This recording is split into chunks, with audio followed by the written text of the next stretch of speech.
May kasabihan na ang mga guro ang nagsisilbing pangalawang magulang. Dahil bukod sa pagtuturo sa mga bata, sila rin ang gumagabay at dumidisiplina sa mga ito. Ngunit paano kung ang guro na inaasahan mong gagabay sa anak mo ang siya ring sisira sa mga pangarap niya? Katulad ni Jefferson, isang 9 taong gulang na bata na nakaranas ng pangmamalupit mula sa isang taong dapat ay magsilbing pangalawang magulang sa paaralan. Ito rin ang magbibigay ng silakbo sa galit ng isang ina para lang ipagtanggol ang kanyang anak. Gamit ang itim na kapangyarihan, mabibigyan nga ba ng katarungan ang nangyari kay Jefferson o magiging mitya lang ito ng panibagong gulo? Ma, wala pa po akong colored paper. May pinapagawa sa amin si teacher eh. Naku naman Jefferson, bakit ngayon mo lang sinabi? Anong oras na? Sarado na ang tindahan. Kanina nasa palengke na tayo, hindi ka pa nagsabi. Para sana nakabili ka agad. Nakalimutan ko po eh. Ngayon ko lang naalala.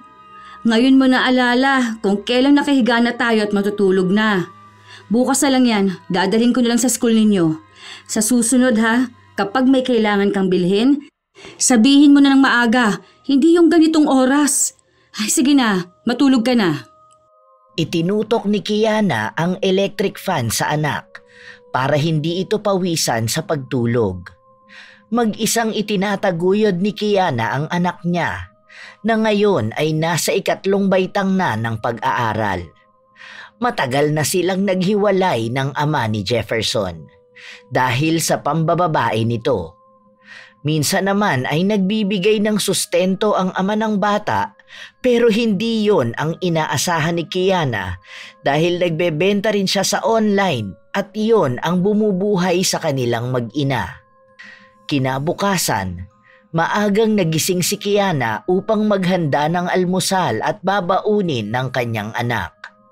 Habang naliligo si Jefferson, sinimulan na niyang plantsahin ang uniforme nito. Mama, yung colored paper ko baka makalimutan mo po. 3 red, tapos 2 na blue. Wala na rin po akong glue. Oo, mamaya dadalhin ko na lang doon. Ibibigay ko rin naman ang pabangong order ni Teacher Lopez. Bakit naubos na ang glue mo? Di ba kabibili ko lang noong nakaraan? Malaki na yung binili ko Si Joshua po kasi, sabi niya ilagay daw namin sa kamay namin para magbalat. Ay Jefferson naman. Alam mong kabibili lang nun, paglalaruan mo. Ay sige, mamaya bibili na lang din ako. Oh, ayan na pala ang tricycle. Sige na, andito na ang baon mo Uminom ka na maraming tubig, Baka yung perang baon mo ipambili mo lang ng soft drinks. Yari ka talaga sa akin kapag nalaman ko. Sige na, ingat. I love you. Humalik si Kiana sa magkabilang pisngi ng kanyang anak bago ito umalis at tumakbo papunta sa tricycle na maghahatid sa kanya sa eskwelahan. May mga gamit pang nagkalat sa loob ng bahay, kaya bago siya mag-ayos ng sarili, saglit muna siyang naglinis. Marami siyang mga dadalhan ng order, kaya maaga rin siyang umalis ng kanilang bahay.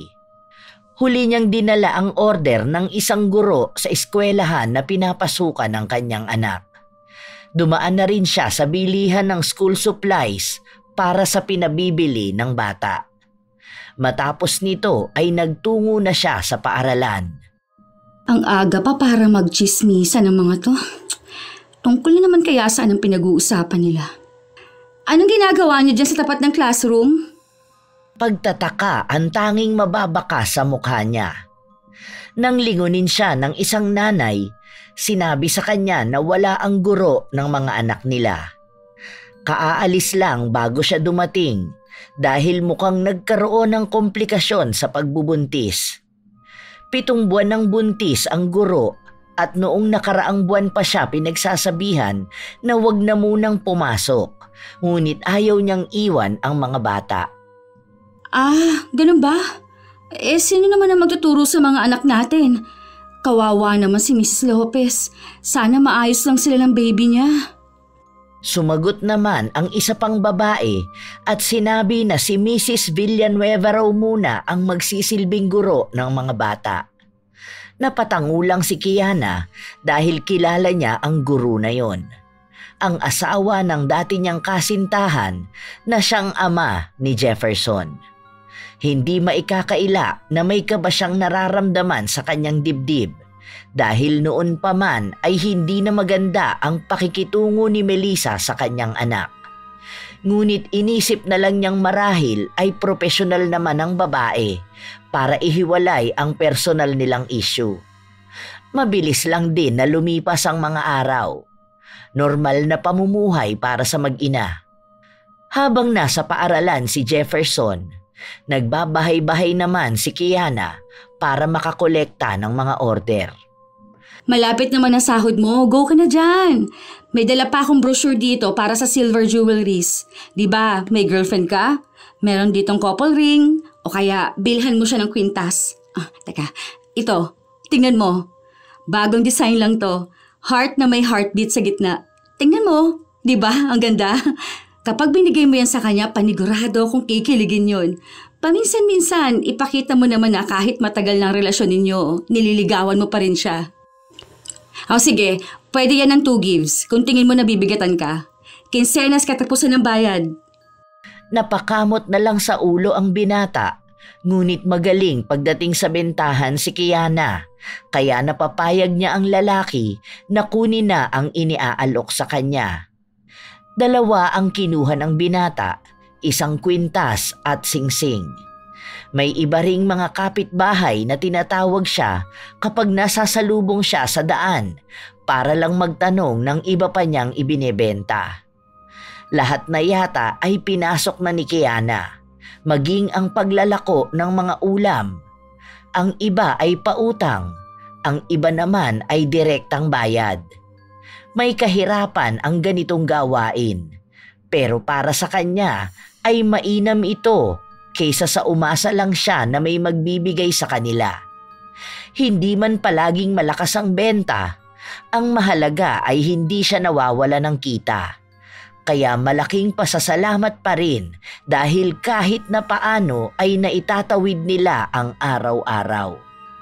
Nang kinahapunan, mukhang nahuli ng uwi ang kanyang anak dahil hindi naman ganong oras ang uwian nila.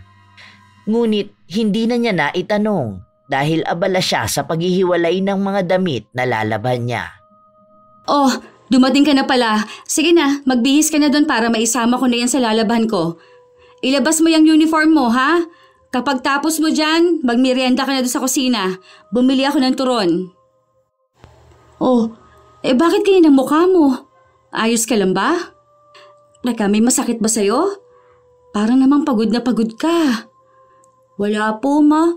Inaantok lang po ako. Sige po, magbibihis na po ako. Hindi tumingin ng diretso sa mga mata niya ang kanyang anak.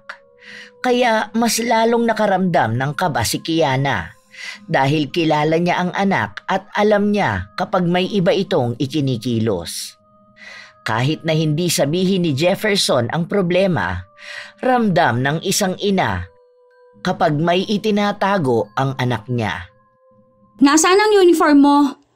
Hindi ba sabi ko ilabas mo kapag tapos mo ng hubarin? Isasalang ko na yan. Hindi pa naman ako maglalabas sa susunod na araw dahil may mga asikasuhin ako. Kunin mo na muna sa kwarto. Huwag na po yon. Sira na po yung uniform ko. Paanong nasira? Ikabibili ko lang yan nung pasok ka na. Anong ginawa mo? Nasaan ba? Pati nga. Pahirapan pang hinanap ni Kiana ang hinubad ng anak. Yun pala ay itinago ng bata sa ilalim ng kama. Kung sakali man na may punit yun, ipatatahi sa kanya ng anak. Pero mukhang may kakaiba sa uniforme niya. Kaya may takot na nararamdaman ng bata para ipakita sa ina. Bakit ang laki naman ng punit ng uniform mo? Hindi naman to basta sumabit lang, parang hinila to ah. Naku naman Jefferson, nakikipagharutan ka ba sa school? Mamaya mapilayan ka pa niyan eh. Ang kulit mo naman bata ka. Itinabi lang ni Kiana ang uniforme ng anak para kapag nagkaroon siya ng oras ay matatahi niya ito. Kinaumagahan, bago pumasok si Jefferson, tinanong ulit ni Kiana kung may nararamdaman ba ang anak. Napansin niya kasi na medyo malamlam ang mga mata nito at para bang biglang tumamlay. Noon kasi, halata sa bata na atat siyang makapasok sa eskwelahan. Ngunit ngayon ay parang ayaw na halos bumangon sa higaan. Wala naman po, Ma. Sige po, ayan na po si Manong Ronel eh. Bye po, Ma. I love you. Humalik sa pisngi ang anak bago ito tamad na naglakad palabas ng bahay at sumakay sa tricycle. Napahawak pa sa dibdib si Kiana dahil parang may kung ano siyang nararamdaman na hindi niya maipaliwanag. Pupunta nga ako sa school nila mamaya. Hindi talaga maganda ang kutob ko eh. Baka may nangyayari sa bata na yun eh at ayaw lang sabihin sa akin. Buong araw na hindi mapakali si Kiana kaya hindi siya masyadong nakapaglibot para mag-alok ng mga paninda niya. Nang makarating siya sa paaralan, nakita niya ang ibang mga nanay na naghihintay sa mga anak nilang umuwi.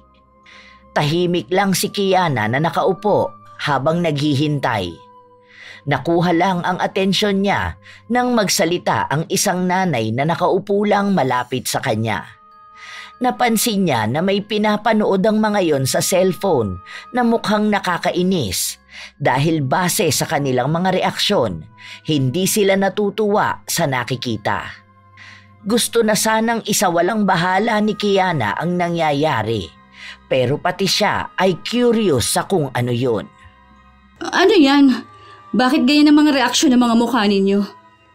Ipinakita sa kanya ang pinapanood nila at ikinuwento na nasa balita raw yon kagabi. Isang bata raw na binugbog ng guro at kamuntikan ng mamatay.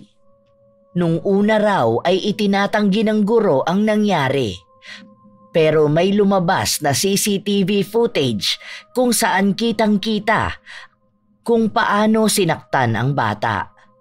Nagkaroon pa ng samot-saring opinyon ang mga nanay at sinabi nila na kung mangyayari man yon sa anak nila, maghahalo ang balat sa tinalupan. Kahit daw sila ang makulong, mapapatay nila ang guro na gagawa nun sa mga anak nila. Tahimik lang si Kiana habang nakikinig. Nang mag-uwian na, nagsimula ng maglabasan ang mga bata. Ngunit hindi pa rin lumalabas ang kanyang anak. Kaya sinilip niya ito sa loob. Mag-isa lang na nagwawali si Jefferson habang nakatayo sa gilid ang guro at nakapamewang pa. Ma'am? Bakit naman si Jefferson lang ang naglilinis sa classroom? Noong nakaraan lang nagkaroon kami ng meeting eh. Hindi naman siya cleaner ngayon. Every Monday dapat yan, kasama 4 niyang kaklase. Humarap si Melissa sa gawi kung saan siya nakatayo. Ang bata naman ay nagpapatuloy lang sa paglilinis at pansin ni Kiana na sobrang dumi ng uniforme ng anak. Ang kulay puting damit noong pumasok siya ay nagmistulang kulay abo na ngayon. Parang ginawang basahan. Kinu-question mo ba ang pagdidisiplina ko sa anak mo? Bakit yun naman didisiplinahin ang anak ko? Meron ba siyang nagawa? Marami. Masyadong matigas ang ulo ng anak mo. Hindi marunong makinig sa teacher. Halatang hindi nagagabayan ng tama ng magulang eh. Lalo na ng ina. Paano? Pariwara ang nanay. Kaya anong aasahan mo sa anak? Mukha namang hindi yung anak ko may problema rito eh. Mukhang ikaw ata, ma'am. At sa kanya mo lang sinisisi. Sana kung may personal kang issue sa akin, huwag mong idamay ang anak ko. Jefferson, halika na. Tama na yan. Umuwi na tayo. Bitiwan mo yung walis. Kaya hindi ako magtataka kung isang araw madadamay na yung anak mo sa mga napapatawa ng disciplinary actions. Tingnan mo, ipinapakita mo sa kanya na ayos lang umuwi kahit hindi pa tapos ang pinapagawa sa kanya. Nasa harapan pa ang teacher niya. Kaya ang tigas ng ulo niyan eh. Masyado mong kinakampihan. Hindi ako kasing talino mo, Mrs. Villanueva. Pero hindi ako bobo para hayaan ng anak ko na gawin ng mga bagay na hindi naman dapat niya ginagawa. Excuse me, ma'am ha? Aalis na kami para hindi na kami maging bitter sa anak namin ng asawa mo. Nanggagalaiti sa galit ang guro habang nakatanaw sa naglalakad palayong mag-ina. Nang mga sumunod na araw, sinabihan ni Kiana ang anak na isumbong sa kanya kung anuman ang ginagawa sa kanya ni Melissa. Ngunit sinabi lang ng bata na wala namang masamang ginagawa ang guro. Paminsan lang daw ay pinapaiwan siya para maglinis ng buong silid-aralan. Ilang araw ang pinalampas ni Melissa na huwag pansinin ang bata, lalo pa at napapadalas din na sinusundo ni Kiana ang kanyang anak. Isang araw, habang nasa silid-aralan si Jefferson, nakikipaglaro siya sa mga kaklase niya. Masaya sila dahil may natitira pang oras sa kanilang reses. Wala rin sa loob ng silid-aralan si Melissa dahil saglit itong lumabas nang sunduin siya ng isa pang guro. Oh, tingnan mo to. Binili to ni mama sa akin eh. Marami pa akong slime sa bahay. Meron pa akong isa na may Batman sa loob. Ipinagyabang ng bata ang bago niyang laruan sa mga kaibigan, kung saan nakiagaw naman ang mga kaklase niya at nagtatanong kung pwede rin silang makihiram. Dahil normal sa mga kabataan ng ganito, lalo kung may mga bago silang laruan na dala sa eskwelahan. Naghati-hati sila sa slime para paglaruan yon. May isang bata na binilog ang slime at inihahagi sa pisara. Saglit yung dumidikit bago mahuhulog. Nagpayabangan sila kung kanino ang may pinakamataas at matagal na pagdikit ng slime. Nabuo pa ang kompetisyon sa kanila. Ayan lang pala eh. Madali lang yan sa akin. Sa bahay nga namin, pati sa bubong nalalagyan ko ng slime eh. Sige, ikaw na muna, tapos ako na ang susunod. Ay, sandali. Doon na lang sa taas ng pinto. Kapag ikaw ang nanalo, sa'yo na lang ang pancham ko. Kapag ako naman ang nanalo, bibigyan mo ako ng 20. Hindi nagpatalo ang kaibigan ni Jefferson. May mga kaklase pa silang nakikinood sa kanila at nag-aabang kung sino ang mananalo. Unang bumato ang kaibigan ni Jefferson at sakto lang ito sa itaas ng pinto. Nang sinundan na ng bata ang pagbato, saktong pumasok ang kanilang guro at sa kanya tumama ang slime. Dumikit ito sa kanyang buhok. Nang makita ng lahat ang nangyari, napasigaw sila dahil alam na nila ang magiging karampatang parusa. Takot ang tanging mababakas sa mga bata dahil kilala na nila ang guro. Wala itong sinasanto kapag nagalit. Kaya nga siya may malaking pamalo sa lamesa para lagi siyang handa sa sino mang bata na magiging pasaway sa klase. Walang ya! Sinong bumato nito? Ayan na! Dumikit na sa buhok ko! Ang hirap pa naman tanggalin ito! Buwisi talaga! Napasiksik sa kanilang kinauupuan ang mga bata habang nagwawala ang kanilang guro. Wala sa kanila ang gustong magsalita at umamin. Hindi rin naman nila maituro si Jefferson dahil nakita naman nilang hindi sinasadya ng kaklase ang nangyari. Walang magsasalita sa inyo? Sino nagbato nito sa akin? Ganon. Ayaw niyong umamin. Sige, pumila kayo dyan at ihanda mga kamay ninyo. Pipit-pitin ko yan isa-isa. Sorry po, teacher. Ako po yun. Hindi ko po sinasadya. Hindi ko naman po alam na papasok na kayo. Sorry po. Ikaw talagang bata ka? Buwisit ka talaga kahit na kailan eh. Parehas lang kayo ng nanay mo na peste sa buhay ko. Halika rito. Makakatikim ka talaga sa akin. Sinasabi ko sa'yo matagal na ako nagtitimpi sa katigasan ng ulo mo eh. Wala akong pakialam kahit na magalit pa yung nanay mo sa akin. Hinigit ni Melissa ang braso ng bata. Sa paghila niya ay tumunog pa ang buto nito, kaya nakaramdam ng sakit si Jefferson. Kinaladkad niya ang bata at pinatayo niya malapit sa lamesa. Sa kanya kinuha ang pamalo niyang kahoy na ruler. Nagmakaawa pa ang bata at panay ang hingi ng tawad. Pero walang awa niya itong pinagpapalo sa tuhod at parang luyang pinipitpit ang mga daliri. Tama na po, nasasaktan na po ako.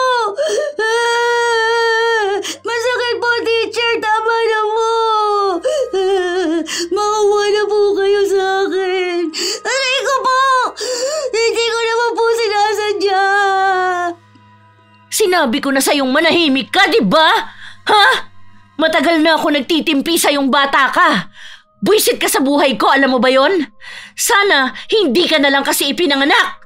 Dagdag ka lang nasalot sa mundong ito eh. Tama lang yan para magtanda ka. Para makita rin ng mga kaklase mo na hindi ako nakikipagbiruan sa inyo. Lalong-lalo na sa yung animal ka. Ginigigil mo talaga ako. Manang-mana ka talaga sa nanay mo. Masakit na po, tama na po, please po. Wala akong pakialam kahit na umiyak ka pa ng dugo. Ilalabas ko ang lahat ng galit ko sa'yo para naman maging disiplinado kang tao. Kung palalampasin ko lang ang ginawa mo, uulit ka lang din. Nakita mo ba ang nangyari sa buhok ko? Alam mo bang mas mahal pa sa buhay mo ang ginastos ko para mapaganda to? Palibhasa, wala ka kasing alam dahil yung nanay mo, isa lang namang online seller. Mga wala kayong kwentang tao. Hindi tumigil si Melissa na paluin ang tuhod ng bata. Kahit na magmakaawa na sa kanya ay wala siyang pakialam. Pinipigilan din siya ng ibang mga bata pero pinagbantaan niya na kung sino man ang lalaban sa kanya ay matutulad lang din kay Jefferson.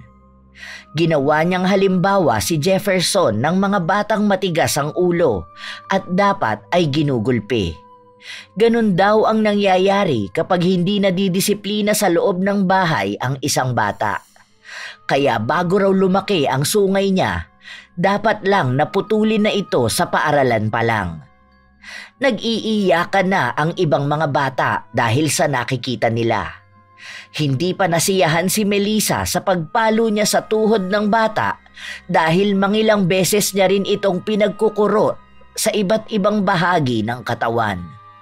Inuntog niya rin ang ulo nito sa lamesa, ngunit hindi yun nagdugo.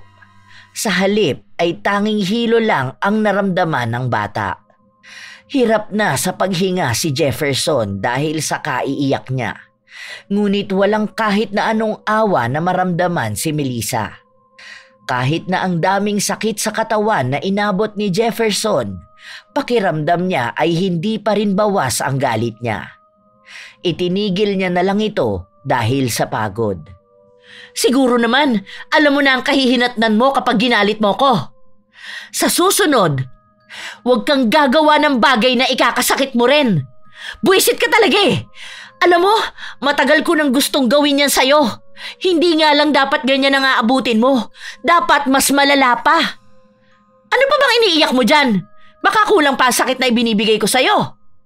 Manahimik ka na dyan! Ayoko makarinig ng pag-iyak mo. Isa! Sinabi ng manahimik ka na eh! Masakit po ang ulo ko. At talagang sumasagot ka pa? Naiirita lang ako lalo sa pag-iyak mo. Mariin na tinakpan ni Melissa ang bibig ng bata at ang kuko niya ay bumaon sa pisngi nito. Dahilan upang lalong maiyak si Jefferson. Maraming masakit sa katawan niya pero hindi niya ito masabi dahil baka mas lalo lang magalit ang kanyang guro. May maliit din na bukol sa kanyang ulo at kapag nahahawakan yon ay nakakaramdam siya ng hilo. Mabigat sa dibdib ang paghikbi niya. Para bang may nakabara sa puso niya dahil sa pagpupumilit na tumigil sa pag-iyak. Wag na wag mong ipagsasabi to kahit na kanino ha? Dahil makakatikim ka sa akin. Sinasabi ko sa'yo, hindi lang ito ang kaya kong gawin. At kung magsasabi ka man sa nanay mo, sinisigurado ko na pati siya madadamay sa galit ko. Hindi niyo ako kaya, tandaan mo yan. Bakas ang panggigigil sa mukha ni Melissa habang sinasabi niya ang mga salita na ito. Noon pa man ay kumukulo na ang dugo niya kay Jefferson. Lalo na at tunay na anak ito ng asawa niya. Sa katunayan ay siya ang dahilan kung bakit naghiwalay ang mga magulang ng bata. Sinabi niya noon na buntis siya at kailangan siyang panagutan ng lalaki. Dahil kung hindi niya yun gagawin, ay ipapapatay ang buong pamilya niya.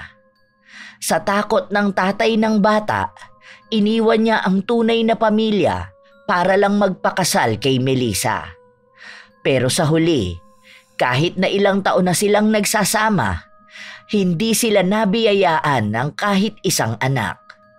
Sa edad niya, malabo na rin na makabuo sila. Nang mag-uwian na, pinaiwan ni Melissa ang bata at kinausap ito. Wala kang isusumbong sa nanay mo, ha? Dahil sa oras na malaman kong ginawa mo yun, ipapapatay ko siya sa harapan mo mismo. Maimpluwensya akong tao, kaya wala lang sa akin ang buhay ng nanay mo. Nagkakaintindihan ba tayo? Opo. Mabuti naman. Sige na, lumayas ka na sa harapan kong anak ng demonyita ka. Nagmamadaling tumakbo si Jefferson papunta sa tricycle na sundo niya. Nagtanong pa si Manong Ronel kung ano ba ang nangyari sa kanya dahil parang may kakaiba sa mga ikinikilos niya. Hindi na lang nagsalita si Jefferson dahil naaalala niya ang pagbabanta sa kanya ng guro. Nang makauwi ang bata sa kanilang bahay, bakas ang ibang sugat sa katawan niya. Nais niya sana itong itago sa kanyang ina, ngunit agad itong nahalata ni Kiana. Teka Jefferson, sandali nga. Ano nangyari sa uniform mo? Bakit may dugo to, ha? May sugat ka ba? Naku, Diyos ko, ano nangyari sa mukha mo? Bakit may kalmot yan, ha? Patingin nga ng katawan mo, itaas mo yung damit mo. Hindi po ma, wala po yan. Naglalaro po kasi kami kanina ni Jillian tapos hindi niya sinasadya na nakalmot ako.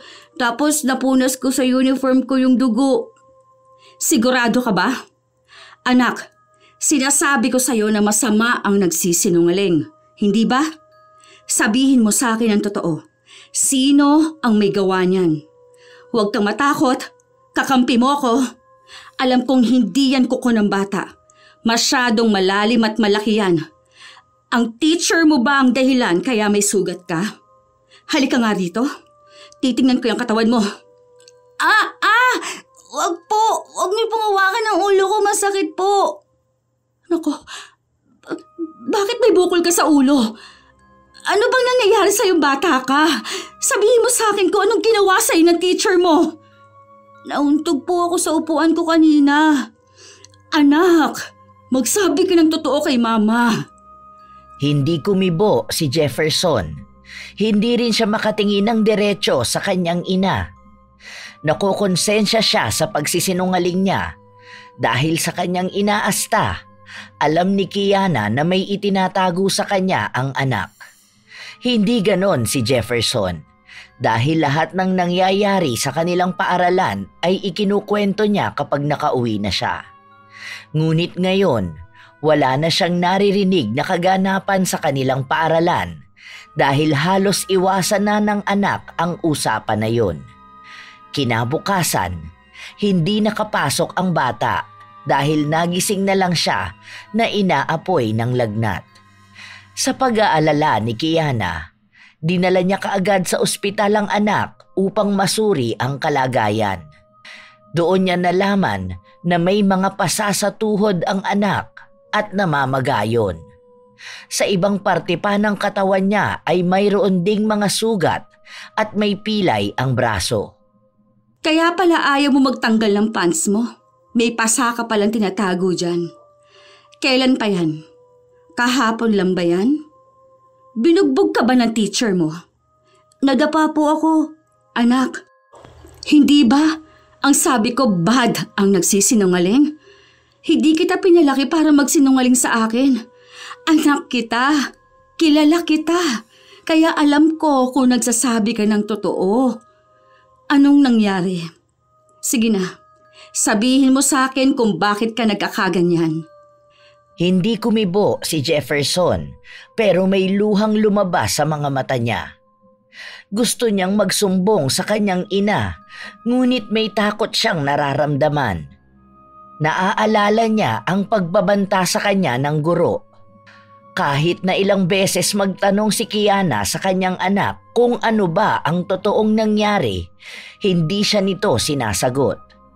Sa mga nagdaang araw, nakapasok na ulit ang bata. Pero habang tumatagal ay maraming nagbabago sa ikinikilos niya.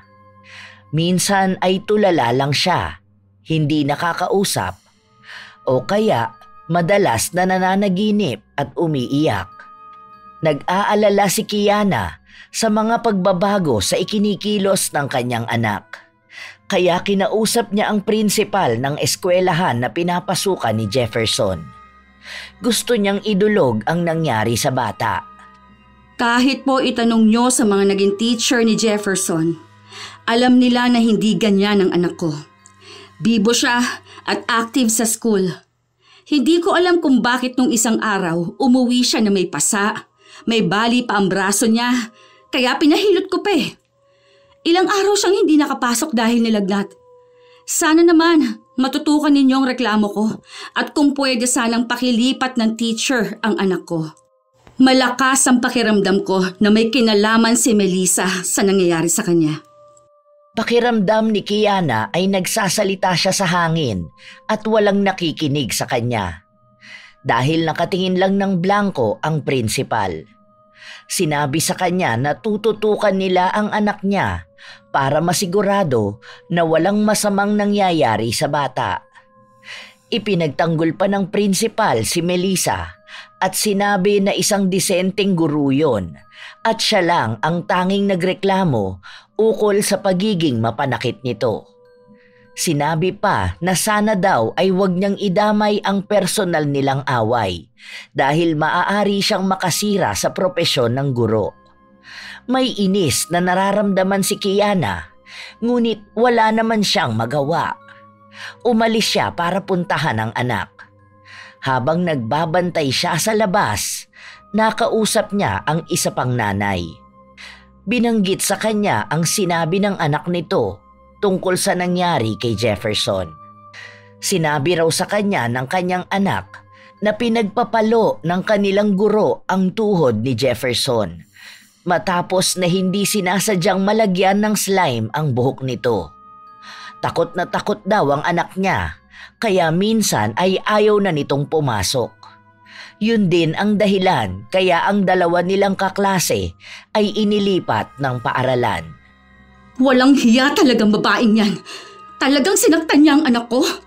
Sinasabi ko sa kanya, hindi ako papayag na ganun-ganun lang yon. Ramdam ang init ng galit ni Kiana. Hindi na siya makakapagtimpi at nais na sugurin si Melissa. Ngunit inaalala niya ang mga bata na nasa loob ng silid-aralan. Matyaga siyang naghintay hanggang sa makalabas na lahat ng bata. Sa kanya sinugod ang guro. Hinamon niya pa si Melissa na silang dalawa na lang ang magtuos. Huwag niya lang kakantiin ang kanyang anak. Ano bang mga binibintang mo sa akin? May nakapagsabi sa akin ng pananakit mo kay Jefferson. Ikaw ang dahilan kaya may mga pasa siyang ganun sa katawan. Alam mo kung galit ka sa akin, halika, magsabunutan tayo ngayon. Kahit magpatayan pa tayo, huwag ang anak ko! Ha! Ang hilig mo kasing makinig sa mga sabi-sabi. Wala kang ebidensya. Baka gusto mong kasuhan kita sa mga maling bintang mo sa akin. Ito, huling beses kong sasabihin sa'yo. Wala akong ginagawa sa anak mo. Kung sa tingin mo, mali ang pagdidisiplina ko sa kanya, sige, magpalit tayo ng posisyon. Ikaw ang magturo dito. Ah, oo nga pala. Anong ituturo mo sa kanila? Kung paano maging online seller? Hindi ka naman kasi nakapag-aral maging teacher. Kaya anong alam mo sa trabaho ko? Oo na, matalino ka na sana. Kaso bagsak yung pag-uugali mo. Anong akala mo? Hindi makakarating sa akin ang ginawa mo sa anak ko? Sinasabi ko sa babaeng baog, sa susunod na saktan mo ang anak ko, malilintikan ka sa akin. Pasensyahan tayo. Wala akong pakialam kung teacher ka. Edukada ka lang sa papel, pero mas masahol pa sa walang pinag-aralan yung pag-uugali mo. Teacher ka pa naman, pero ikaw itong hindi kayang disiplinahin ng sarili. Huwag mo akong pinagbabantaan dahil mas may kakayahan ako kaysa sayo.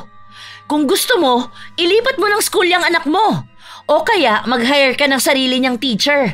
Try mo kumuha sa kumbento para mabait at hindi magagalit kapag mali ang anak mo. Kilala ko ang anak ko. Mapagsasabihan siya kapag may mali siyang nagawa. Bakit hindi mo itanong sa mga naging teacher niya para malaman mo na hindi siya mahirap pagsabihan? Dahil pinalaki ko siya na may disiplina. Bata lang yan, Melissa. Nagkakamali. Palibhasa, wala kang alam sa pagpapalaki at pagdidisiplina sa anak dahil wala ka nun. Si Kiana ang may huling salita, kaya hindi matanggap ni Melissa ang mga narinig niya. Nagsumbong siya sa kanyang asawa, pero bago pa niya masabi ang nangyari, ay naunahan na siya ni Kiana. Nagpadala ng resulta ng mga test si Kiana bilang patunay na sinaktan ang anak niya. Wala na siyang pakialam kung sino ang paniniwalaan ng lalaki. Basta ang mahalaga sa kanya ay maipaglaban ang karapatan ng bata. Nagbigay rin siya ng kopya sa principal at sinabi na sa susunod na masaktan ang anak niya, lahat ay gagawin niya para labanan si Melissa. Lumipas ang mga linggo, walang naging kibo si Melissa dahil gusto niyang palamigin ang mga nangyayari. Pero kahit na wala siyang ginagawa sa bata, hindi na nagbago ang inaasta ni Jefferson. Para bang ilag na siyang magkamali dahil pakiramdam niya ay may mananakit sa kanya. Ang sabi ng mga kakilala ni Kiana, maaaring nagkaroon ng trauma ang bata at mahirap yung mawala. Nililibang ni Kiana ang anak tuwing wala silang pasok para kahit paano ay maibalik niya ang sigla ng bata. Isang umaga, nakatulala lang si Jefferson. Para bang may malalim siyang iniisip. Oh, bakit ganyan ka makatingin sa akin, anak? May dumi ba si mama sa mukha? Mama, pwede po bang wag na akong pumasok sa school? Ha? Bakit? Ano nangyari? Sinasaktan ka na naman ba ng teacher mo?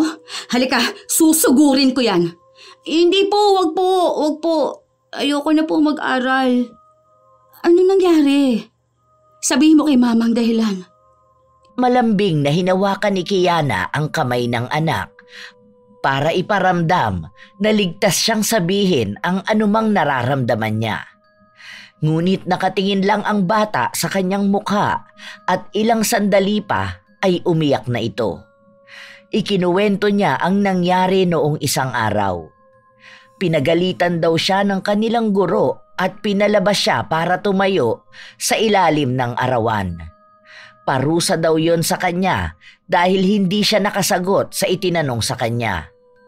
At ang sabi niya pa ay bobo naman daw siya, kaya bakit pa siya papasok sa paaralan? Palagi raw sinasabi sa kanya ng guro ang mga salita na yon. Huwag na raw siyang magsayang ng oras sa pagpasok sa paaralan dahil wala rin namang mangyayari sa mga pangarap niya kung mananatili lang ding walang laman ang utak niya.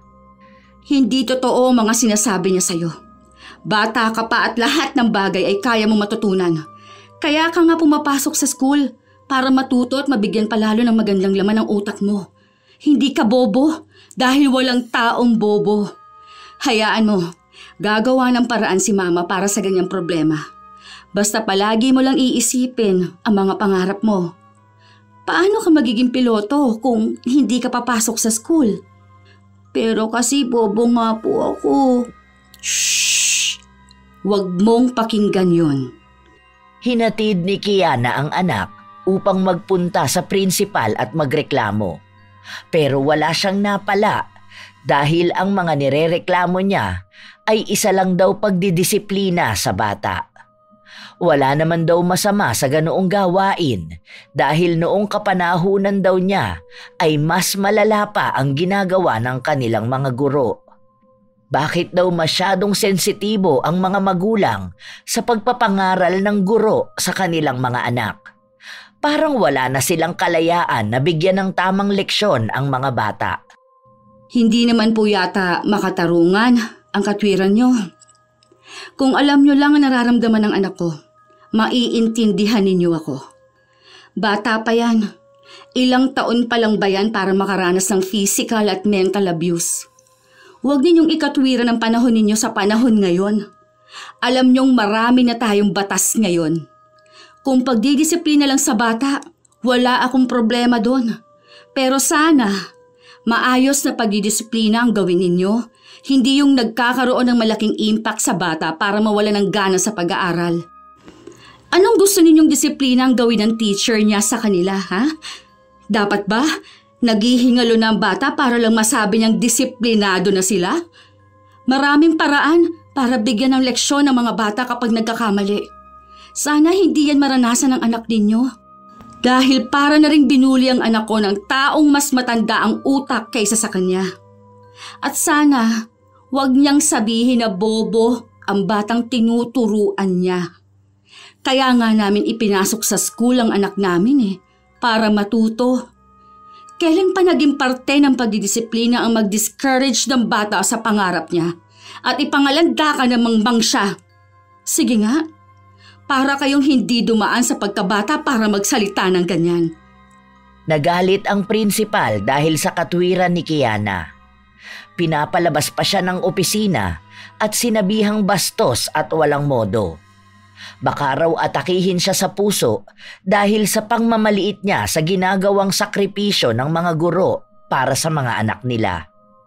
Bago umalis si Kiana, may huling salita pa siyang sinabi.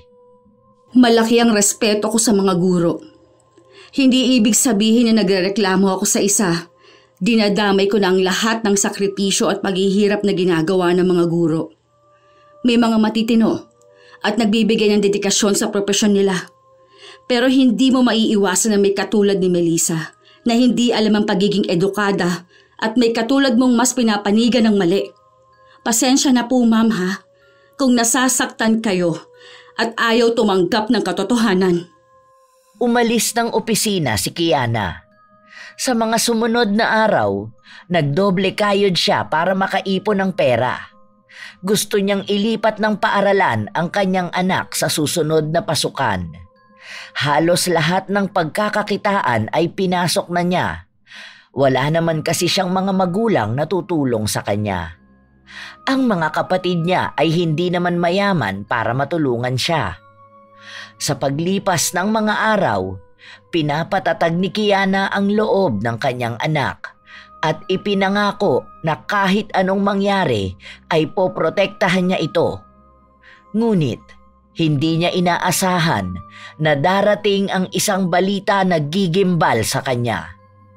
Habang nangongolekta ng order si Kiana, isang kakilala ang nagmamadaling tumakbo palapit sa kanya at sinabi na isinugod nila sa ospital si Jefferson. Kahit na nanginginig ang buong katawan, napatakbo si Kiana papunta sa kinalalagyan ng anak. Dok, kumusta na po ang kalagayan ng anak ko? Nanghihina ang tuhod ni Kiana, ngunit nagpakatatag siya dahil hindi siya maaaring maging mahina. Sinabi ng doktor na inoobserbahan pa nila ang kalagayan ng bata, lalo na at sa ulo ang naging tama niya. Ang ibang parte ng katawan ni Jefferson ay may mga sugat din. Nagkaroon din ng pagdurugo sa kanyang baga dahil sa lakas ng hampas na tumama sa kanyang likuran. Please, Dok. Huwag po kayong titigil hanggat hindi gumagaling ang anak ko. Nagmamakaawa po ako sa inyo. Iligtas niyo po ang anak ko. Isang bangungot ang nangyari kay Jefferson. Hindi inakala ni Kiana na mararanasan ng anak niya ang ganoong pangyayari sa napakamurang edad. Kinabukasan, sa galit niya ay sinugod niya sa paaralan si Melissa. Ngunit sa halip na tulungan siya ng prinsipal, pinagalitan siya at sinabing kumalma muna siya at idaan sa tamang proseso ang lahat. Tingin mo ba kakalma ako, ha? Alam mo ba ang nangyari sa anak ko? Nag-aagaw buhay siya ngayon dahil sa kagagawa ng walang hiyang teacher niya. Kinawawa niyang anak ko. Pwede ba huwag ka rito gumawa ng eskandalo? Tingnan mo, ang daming nakatingin sa atin. May mga bata pa sa loob ng classroom. Natatakot sila sa'yo. Masyado kang eskandalosa. Wala akong pakialam kahit mag-eskandalo ko rito. Magkamatayan na tayo rito. Walang hiya ka. Walang kasalanan ng anak ko. Bakit gano'n ang ginawa mo sa kanya? Binugbog mo siya. Pinag-uuntog mo ang ulo niya. Anong akala mo sa anak ko, ha? Walang pakiramdam. Paano mo natatawag ang sarili mo na teacher kung ganyan ka makitungo sa mga bata? Hindi mo pa alam ang tunay na nangyari. Kaya huwag kang magtanga-tangahan para sumugod ka rito. Sana inalam mo muna ang side ko. Punyeta! Anong side ang aalamin ko, ha? Hindi pa ba klaro ang nangyari sa anak ko? Kung may ginawa siya, sana pinatawag niyo ako para akong dumisiplina sa kanya. Hayop ka! Papatayin kita! Naglabas ng kutsilyo si Kiana upang atakihin ang guro. Ngunit kaagad itong nakapasok sa loob ng silid-aralan at kinandado yon. Nagkagulo ang mga tao at ang mga bata sa loob ay nag-iiyakan na. Maging ang mga magulang ay nagpanik. Maraming umaawat kay Kiana ngunit wala siyang pinapakinggan. Pinagbantaan niya si Melissa na papatayin niya ito sa oras na makalapit siya. Dahil sa takot, ay iniharang ng guro ang mga bata para hindi siya masaktan ni Kiana kung sakali man na makapasok ito sa loob ng silid. Lumabas ka dyan! Walang hiya ka! Pagbabayaran mo ginawa mo sa anak ko! Baliw ka na talaga! Utak kriminal! Ilang sandali pa ay dumating ang mga pulis para dakpin si Kiana. Dinala siya sa istasyon ng pulis para ikulong. Kahit na anong paliwanag niya ay hindi siya pinakinggan. Siya ang nagmukhang mali dahil sa naging reaksyon niya. Sinabi sa kanya na sana ay dinaan niya sa legal na paraan. Alam ni Kiana ang pagkakamali niya. Pero bilang isang ina na nais ipaglaban ang anak, hindi na niya kayang isipin pa kung ano ang tama at ano ang mali. Dahil handa siyang mamatay at makapatay para sa anak. Hindi siya pinalabas ng kulungan kahit na nakiusap siya na walang magbabantay sa kanyang anak.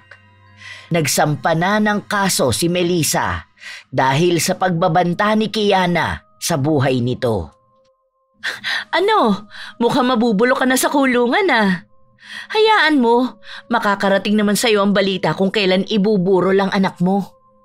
Hayaan mo, makikiramay na lang kami at hihingian ko siya ng abuloy sa buong school. Siguro naman palalabasin ka nila rito kapag ililibing na siya. Ang tanga mo kasi. Akala mo naman kung sino kang matapang. Hayop ka talaga!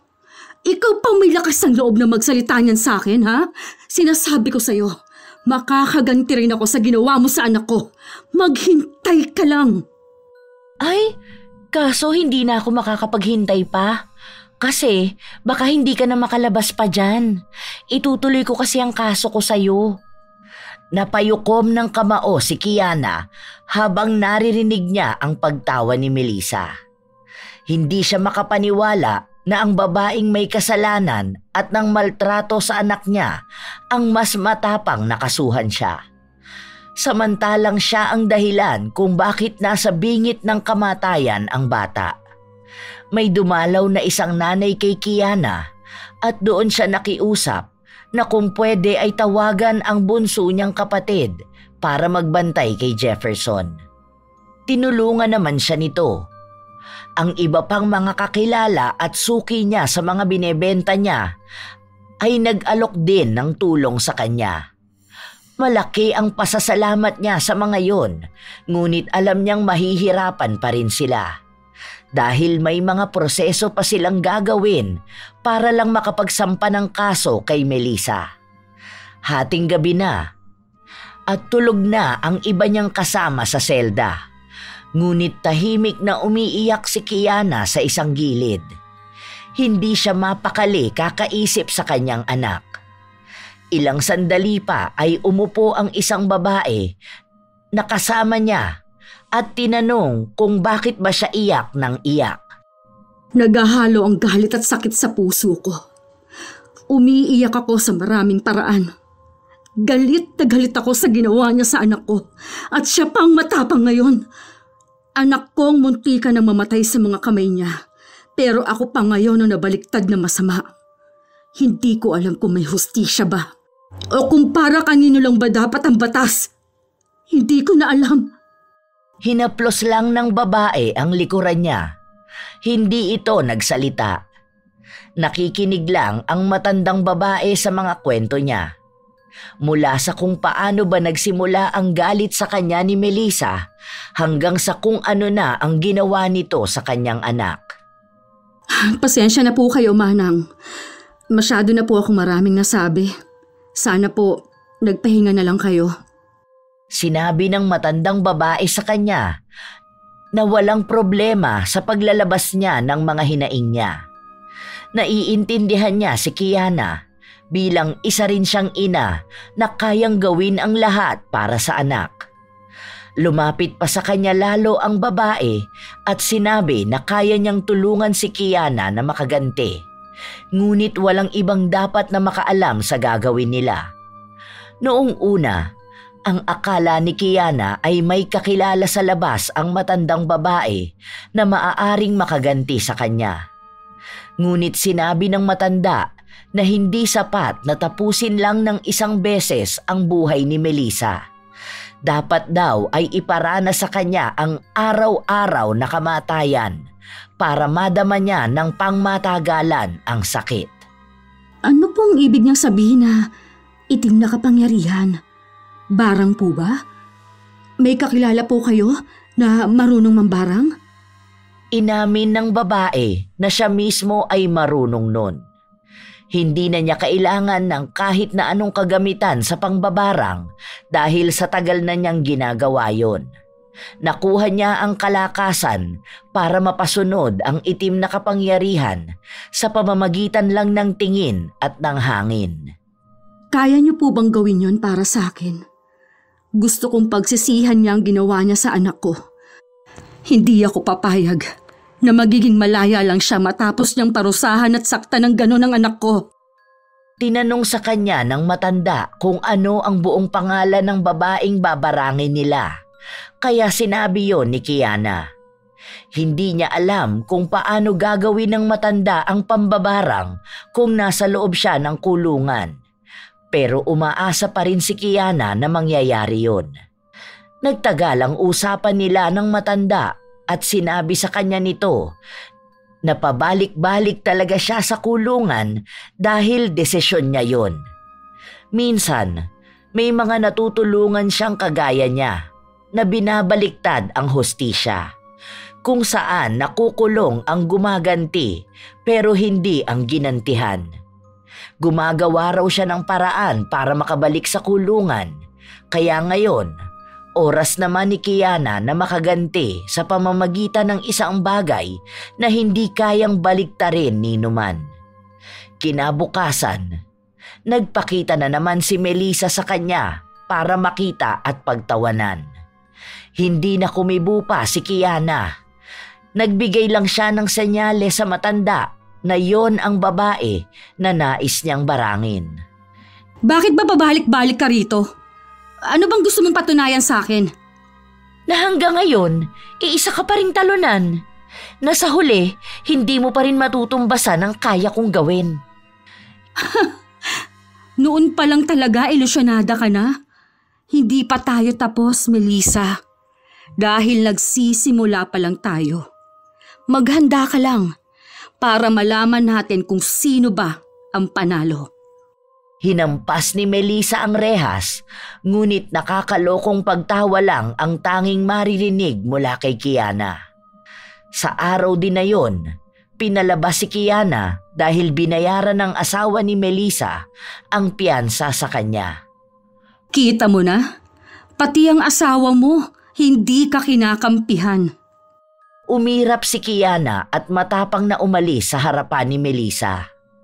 Galit na galit naman ang babae sa kanyang asawa dahil pinahiya siya nito sa pagkampi niya kay Kiana. Pero sinabi ng lalaki na ginagawa niya yon para sa kanyang anak. Hindi pwedeng wala si Kiana sa tabi ng anak nila. Mas maaalagaan ng maayos si Jefferson kung inaalagaan ito ng kanyang ina. Sa mga sumunod na araw, nakatanggap ng magandang balita si Kiana ukol sa kalagayan ng kanyang anak. Nagiging maayos na ang bata, ngunit kailangan pa ring obserbahan. Maraming salamat po, Dok. Naniniwala po ako na magiging maayos rin ang anak ko. Kia, pwede bang ikaw muna magbantay kay Jefferson bukas ng umaga? May pupuntahan lang ako. Hindi naman tumanggi ang kapatid niya. Ang bunsong kapatid niya lang ang wala pang asawa, kaya kahit na paano ay maaasahan niya ito.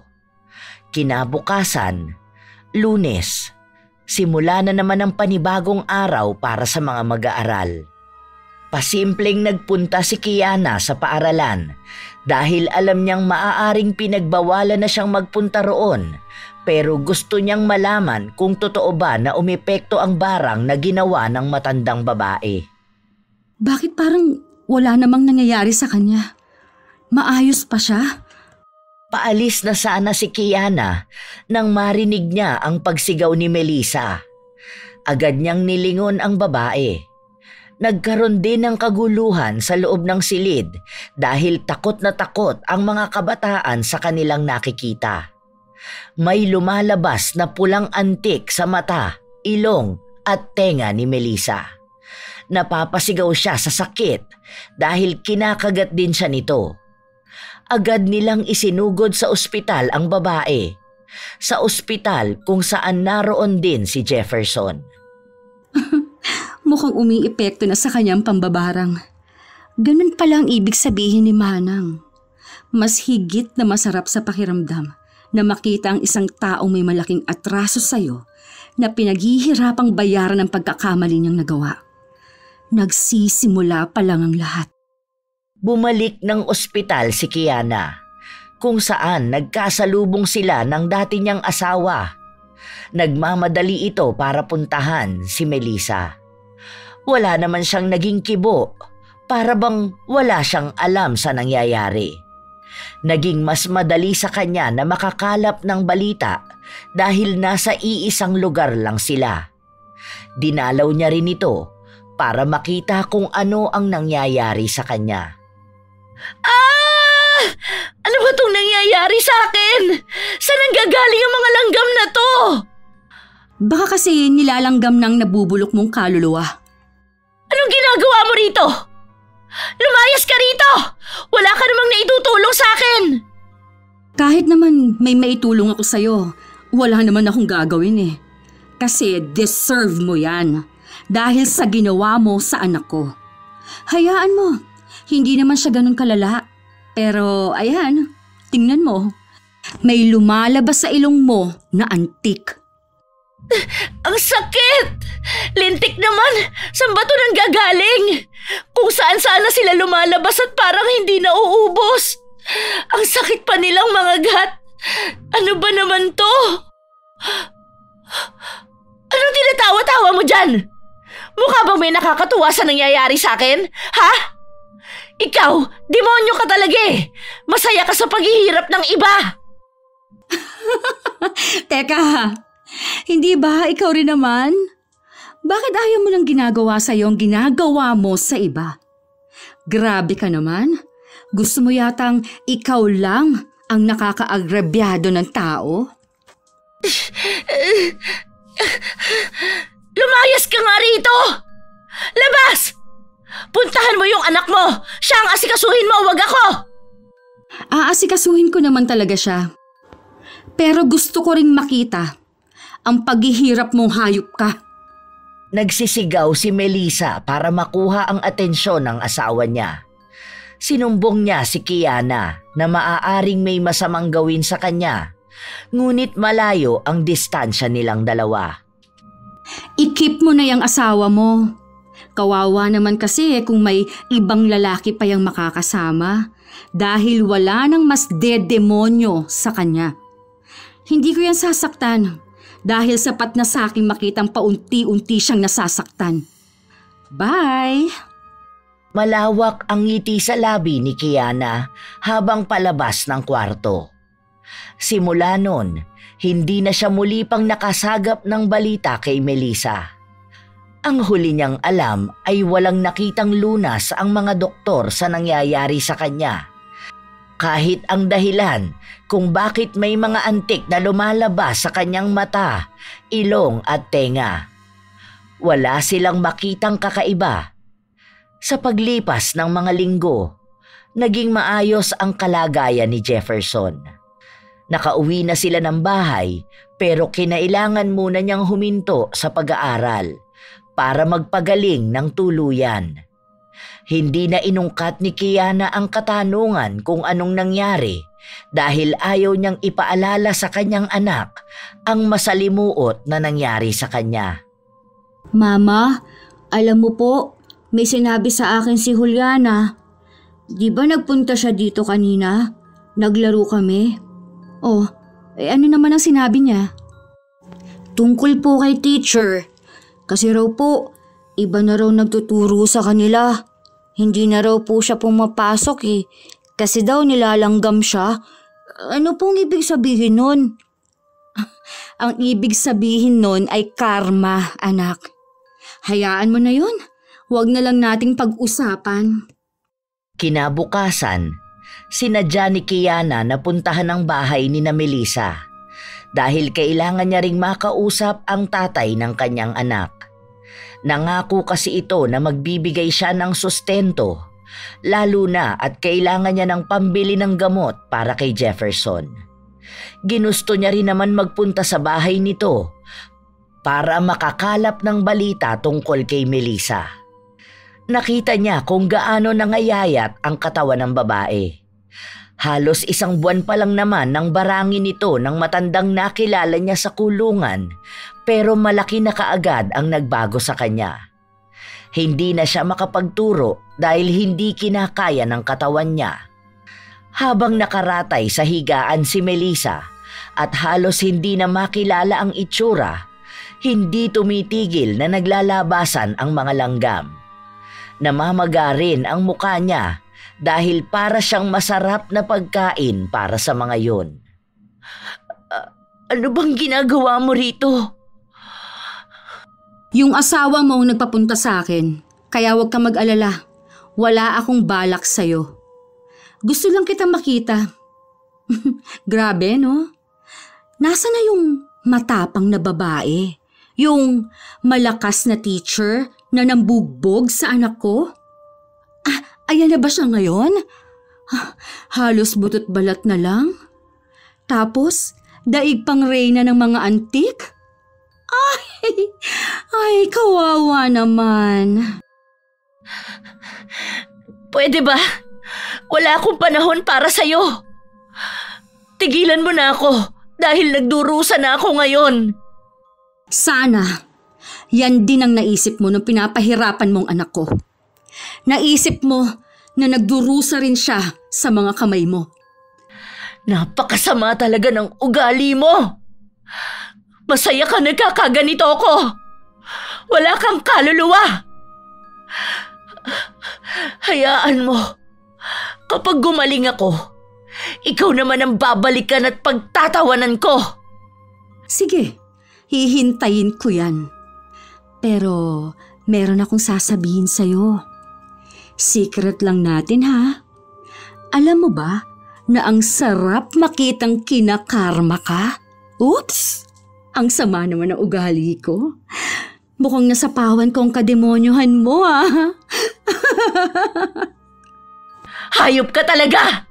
Malakas ang pakiramdam kong may kinalaman ka rito. Siguro, sinanla mo na ang kaluluwa mo sa demonyo. Huy, hindi ha. Hindi ko naman sinanla sa iyong kaluluwa ko. At talagang nagagawa mo pang maging pilosopo? Wala ka talagang utak! Boba! Lumayas ka sa pamamahay ko! Sa sobrang talino mo, pinapak na tuloy ng mga langgam ang utak mo. Talagang aalis na ako. Buo na ang araw ko sa mga nakikita ko. Hindi na naalis ang mapang-asar na ngiti ni Kiana.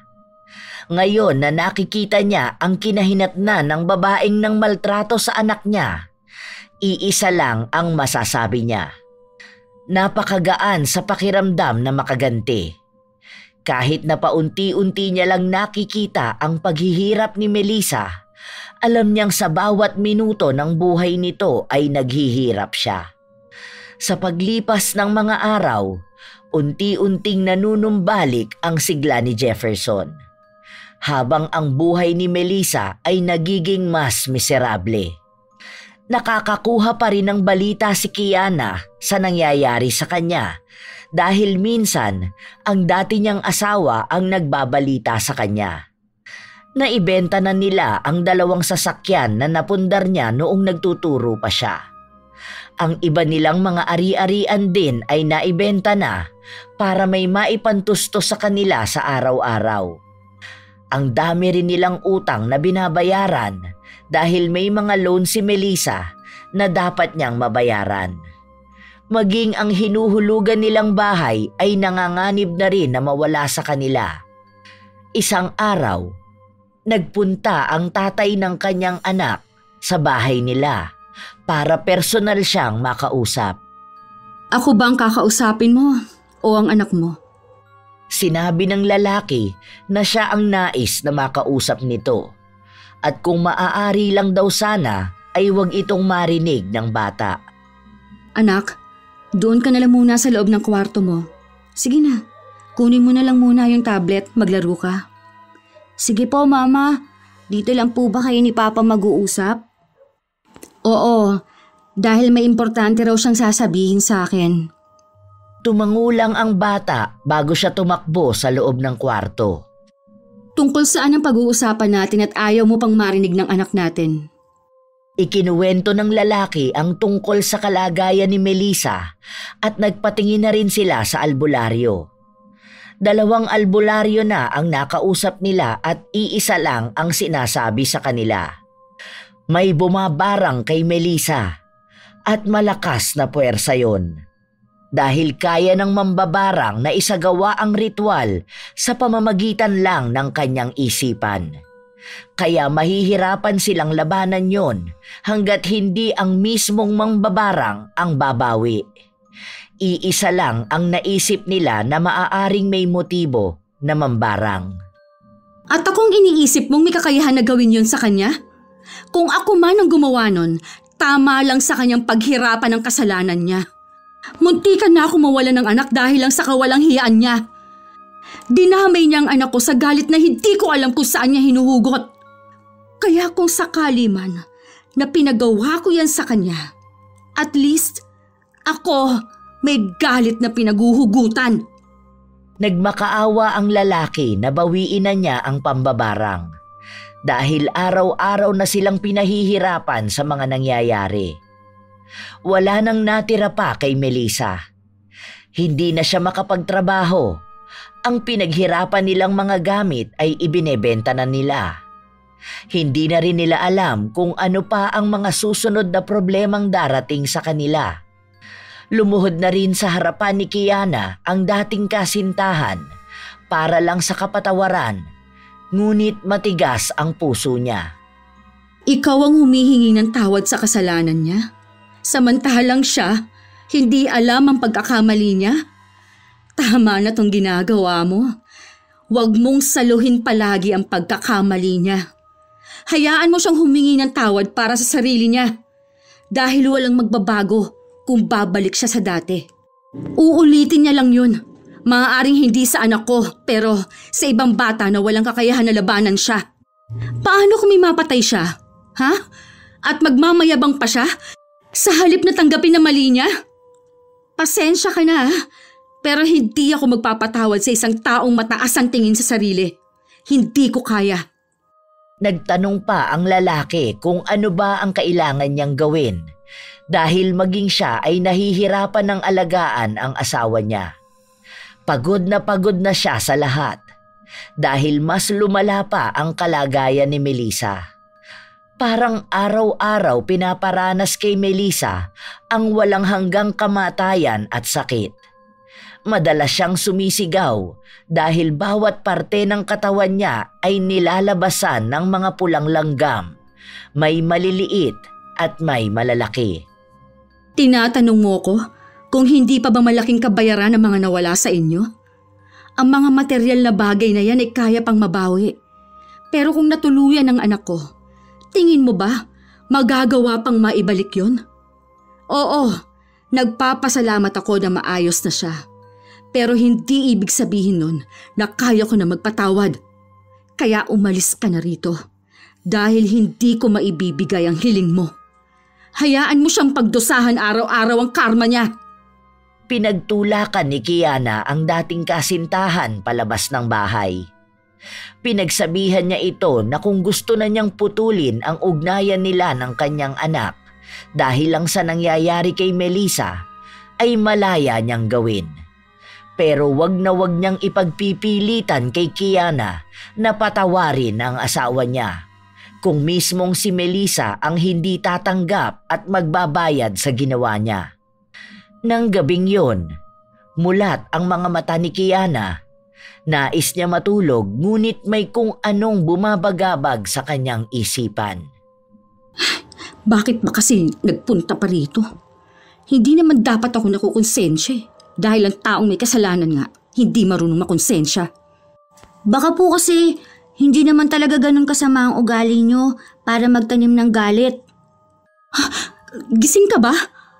Akala ko natutulog ka na. Narinig ko po kayo ni Papa nag-uusap kanina. Hindi ba sinabi ko sa'yo na kapag usapang matatanda huwag kang makikialam? Nakikinig lang naman po eh. Hindi ko rin naman po naiintindihan yon. Pero sana po makapag-isip kayo ng maayos. Pero kung para po sa akin, gusto ko po matahimik na ang lahat. Mahigpit na yakap ang ibinahagi ng bata sa kanyang ina habang nakahiga sila. Kinaumagahan, iniisip pa rin ni Kiana ang mga nangyayari. Habang nagpapatuloy siya sa paglalako ng mga binebenta niya, bigla na lang pumasok sa utak niya ang sinabi ng kanyang anak. Binalikan siya sa bahay ng dating nobyo at laking gulat niya nang kasama nito si Melissa. Nasa wheelchair ito habang mas malaki ang ibinagsak ng katawan kaysa nung huli niya itong nakita. Nalalagas na rin ang buhok nito at may mga langgam pa rin na lumalabas sa katawan. Ang iba ay hindi na nila matanggal dahil pabalik-balik lang din naman yun. Pwede ba kitang makausap kahit na saglit lang? Tatanggi sana si Kiana, ngunit hinawakan siya sa kamay ni Melissa. Hinawi niya rin pabalik ang kanyang kamay at pinagpagan ang langgam na kumapit sa kanya. Bakit ba dinala mo pa yan dito? Hindi ba sinabi ko na sa'yong hindi na magbabago pa ang desisyon ko? Hindi ako magpapatawad. Naiintindihan kita. Alam ko ang galit na nararamdaman mo. Alam kong mahirap na akong patawarin dahil sa nagawa kong pagkakamali. Pero gusto ko pa rin humingi ng tawad. Sana hindi pa huli ang lahat para maitama ko ang lahat ng pagkakamali ko. Parang awa mo na. Bigyan mo ko ng isa pang pagkakataon. Paano ako maniniwala na bigla kang bumait? Ano, nagpapanggap ka lang ba para kapag naging maayos ka na, saka mo naman ako babawian? Itigil mo na yan, utang na loob. Dahil alam kong sagad sa buto ang kasamaan mo. Kapag nabawi mo ng lahat, babalik ka lang sa kasamaan mo. Kaya umalis ka na rito. Malika, hindi ako nagpapanggap na mabait. Ilang beses ko na itong pinag-isipan. Hindi ko pala kayang maging malakas palagi. Nagsasabi ako ng totoo at tunay ang paghingi ko ng tawad sa iyo. Hayaan mong bumawi ako. At gusto ko rin humingi ng tawad kay Jefferson. Hindi mo na kailangan makausap pa ang anak ko. Dahil alam kong magpapaawa ka lang sa kanya. Utang na loob, umalis na kayo! Hindi kita pipilitin na magpatawad ka agad. Pero sana lang magkaroon din ng puwang sa puso mo ang pagpapatawad. Sana, Kiana. Tumalikod si Kiana upang hindi na niya makausap pa ang mag-asawa. Wala na siyang balak pang makipaglokohan sa kanila. Hindi pa niya tanggap at hindi pa niya kaya ang pagpapatawad. Ilang araw ang lumipas, wala siyang nakuhang kahit na anong balita tungkol sa dalawa. Hindi na siya kinukulit ng asawa ni Melissa na mukhang sumuko na rin dahil sa ilang beses niyang pagtanggi. Ang akala ni Kiana ay magiging maayos na ang lahat. Ngunit habang tumatagal, para bang siya naman ang nagiging miserable ang buhay. Hindi sa forma ng sakit o kahirapan, ngunit sa damdamin. Gabi-gabi siyang binabagabag ng mga katanungan at araw-araw siyang hinahanapan ng kapatawaran. Bakit ba ganito ang nangyayari sa akin? Hindi naman akong may ginawang mali sa kanila pero bakit parang pati ako nadadamay? Naguguluhan na ako. Nahihirapan ang damdamin ko.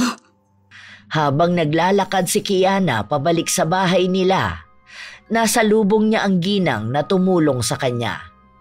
Inaya niya ito kung pwede ba silang mag-usap. Hindi naman siya tinanggihan ng matandang babae. Nakita ko na siya at alam kong pinagdurusahan na talaga niyang nangyari sa kanya. Kitang-kita ng mga mata ko kung paano siya magdusa. Ang paghihirap ng katawan niya at ng buhay niya. Kung paano siya magmakaawa sa akin. Rinig ko ang bawat sigaw niya. Tinanong ng ginang kung masaya ba siya sa mga nakikita niya. Sinagot ito ni Kiana at sinabi na oo, sobrang saya niya. Ngunit sa boses niya ay bakas ang katotohanan. Muli siyang tinanong ng matanda kung ano ba talaga ang laman ng puso niya. Hindi ko maintindihan. Naaawa ako at gusto kong maniwala na magbabago siya. Pero kapag nawala na ang barang sa kanya, baka ako naman ang balikan niya. Hindi ko alam ang gagawin ko. Ako ba ang may kakayahan na bawiin sa kanya ang barang? Sinagot ng matanda na hindi na niya mababawi ang barang. Kahit napatawarin niya si Melissa, naroon pa rin sa katawan ng babae ang sumpa. Maaaring matitigil ito ng pansamantala, ngunit palagi pa rin siyang babalikan ng mga sakit na yon. Ipinaliwanag ng matanda na bitbit na ng mga tao ang barang sa katawan nila. Kahit na anong gawin nila, hindi na yon maaalis pa. Maaaring mamuhay sila ng normal, ngunit babalik at babalik sa kanila ang karamdaman na yon. Ang ibig lang ipahiwatig ng matanda ay sa oras na bumalik ang gawaing ipinangako niyang ititigil na, babalik din sa kanya ang barang na pansamantalang inalis. Magiging mas malala na ang kalalabasan. Doon ay nalinawan ang kaisipan ni Kiana. Tinanong siya ng matanda kung ano ang magiging desisyon niya. Gusto ko nang matigil ang umuusig sa akin araw-araw.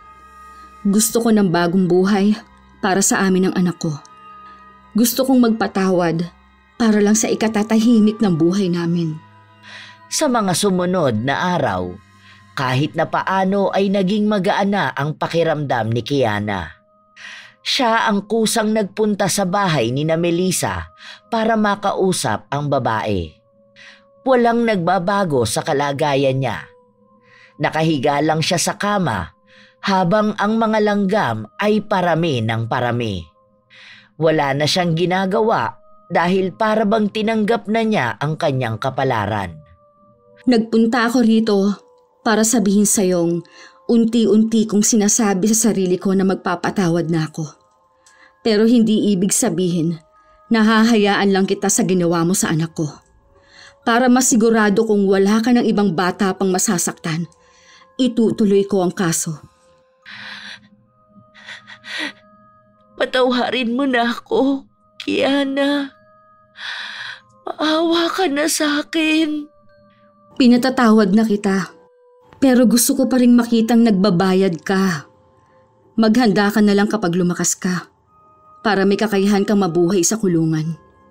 Umiyak si Melissa at sinabi na hayaan na lang siyang mabuhay ng maayos. Dahil pinapangako niyang hindi na niya gagawin pa ang pambubugbog sa kahit na kaninong bata. Ngunit pinanindigan ni Kiana ang mga sinabi niya.